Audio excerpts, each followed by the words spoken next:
1, 2, 3, funk it. My darling, I love you, I love you, I love you, I love you, I love you, I love you. For today's tutorial, I'll be teaching you on how to upload your video in youtube.com. So let's start. Here are the steps on how to upload your video in www.youtube.com.ph. Step number 1. Look for the video icon located on the upper right side of your screen. An option button will pop out, upload video or go live. Choose upload video. Then, for step number 3, a message box will appear on your screen. Click the select files button.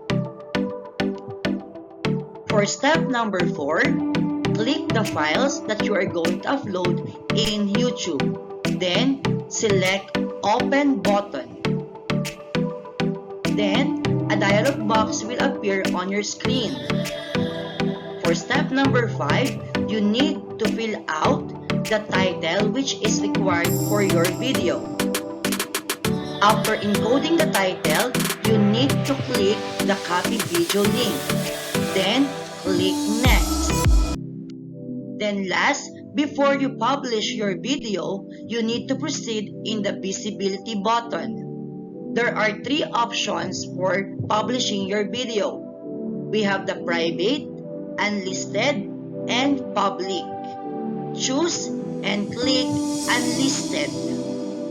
After clicking the unlisted, click the save button and your video will automatically be uploaded in YouTube. After uploading your video in your YouTube channel, you need to copy and paste your link in Microsoft Word. There are 2 ways on how to paste the link of your video in Microsoft Word. First, click the Ctrl key plus V on your keyboard. Second, right-click on your mouse, then look for the paste button.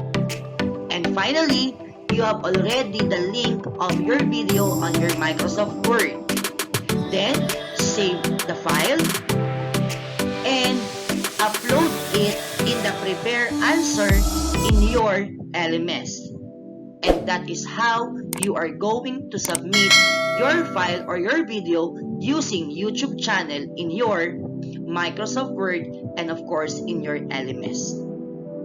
I hope this video will help in sending your activity in your different subject. Stay safe everyone. God bless.